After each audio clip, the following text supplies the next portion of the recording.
जी सुनिए, राहुल का टिफिन दे आइए उसके ऑफिस में। राहुल की माँ बोली, क्या राहुल आज साथ में टिफिन लेकर नहीं गया? आज उसके ऑफिस में मीटिंग थी बॉस के साथ सवेरे सवेरे, इसलिए बिना टिफिन के ही वो चला गया। ठीक है, मैं दे आता हूँ। राहुल के पिता तैयार होने के लिए कमरे में चले गए। एक दिन पहले, माँ, मेरे दोस्त के पिताजी भी टीचर थे, उन्होंने देखो कैसे आलीशान बंगला खरीदा है, नहीं तो मेरे पापा, हम आज भी इस किराए के मकान में रहते हैं। राहुल गुस्से से बोला।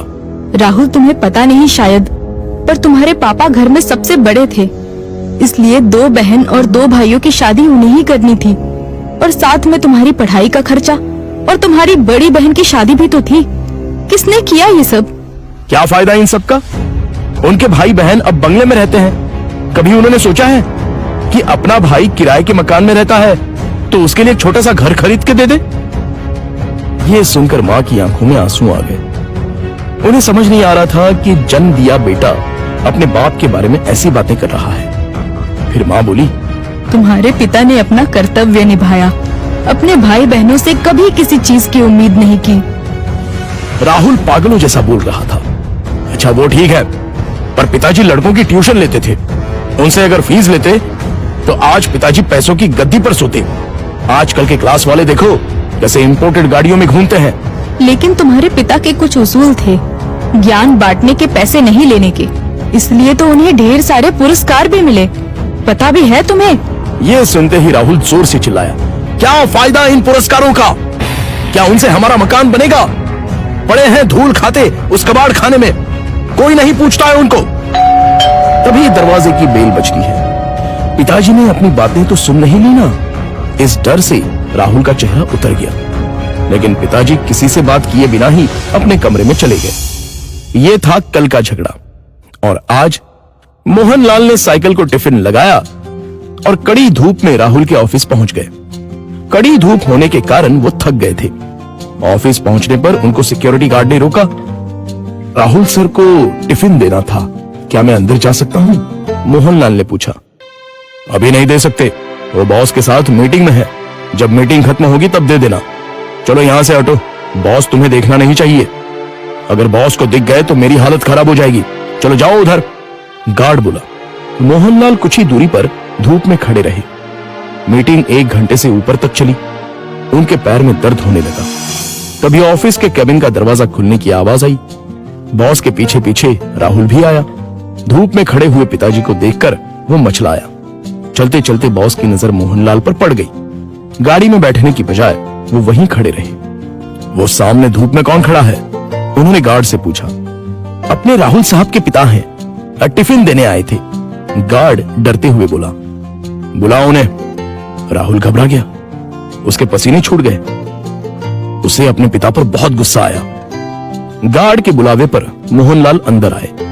बॉस उनके पास गए और बोले, आप मोहनलाल सर हैं ना? सरकारी स्कूल में आप ही टीचर थे ना? हाँ, पर आप कैसे पहचानते हैं मुझे? कुछ समझने से पहले ही बॉस ने मोहनलाल के पैर छुए। राहुल और सब लोग ये देखकर हक्का बक्का रह गए। सर, मैं विजय, आपका स्टूडेंट था। आप मुझे पढ़ाने के लिए घर आते थे। हाँ, याद आया। बाप रे, तुम तो बहुत ही बड़े हो गए हो। विजय मुस्कुराया और बोला, सर आप यहाँ धूप में क्या कर रहे हैं? चलिए अंदर बैठते हैं, बहुत सारी बातें करनी है आपसे। सिक्योरिटी, तुमने इन्हें अंदर क्यों नहीं बिठाया? सिक्योरिटी ने शर्म के मारे गर्दन नीचे कर दी और बोला, सॉरी सर, गलती हो गई। इस पर मोहनलाल बोले, इसमें इसकी कोई गलती नहीं है, आपको डिस्टर्ब ना हो इसलिए मैं ही बाहर खड़ा हुआ था। ओके।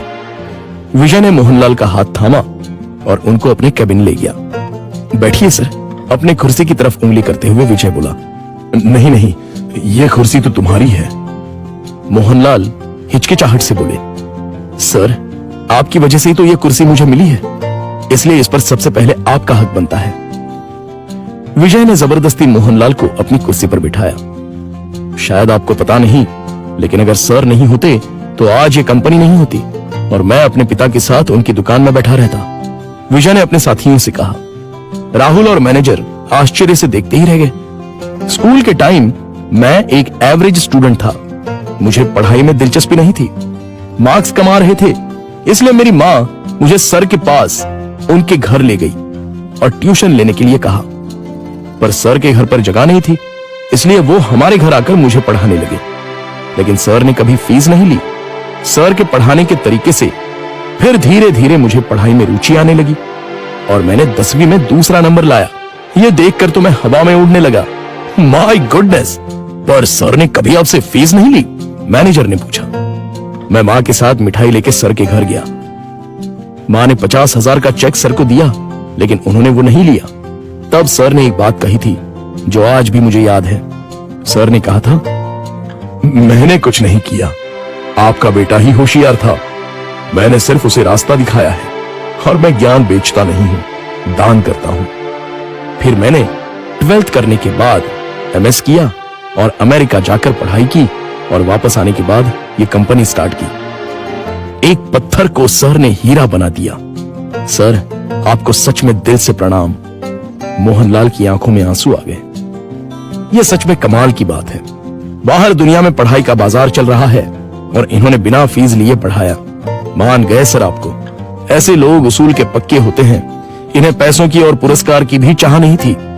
इन्हें तो बस अपने स्टूडेंट का भला हो, यही दिन रात सोचते थे। सही कहा सर आपने।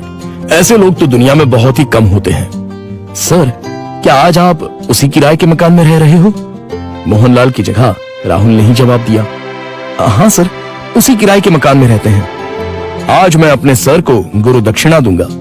इस शहर में मेरे कुछ फ्लैट्स हैं, उसमें से एक फ्लैट मैं आपके नाम कर रहा हूं। विजय ने कहा। क्या?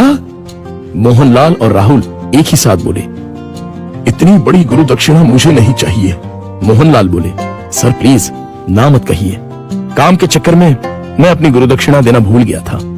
बहुत बहुत शुक्रिया सर। शुक्रिया मुझे नहीं, अपने पिता को कहो और मुझसे एक वादा करो कि तुम अपने पिता के अंतिम सांस तक उनके साथ रहोगे। हाँ सर, मैं वादा करता हूं। राहुल इमोशनल हो गया और उसकी आंखों से आंसू आ गए। तो दोस्तों, आपसे गुजारिश है कि कभी भी अपने पिता से ये मत पूछिए कि उन्होंने आपके लिए क्या किया और क्या कमाया है। जो कुछ कमाना है वो अपने दम पे कमाओ। उन्होंने हमें जो पढ़ाई और संस्कार दिए हैं वही आपको कमाने में मदद करेंगे। धन्यवाद।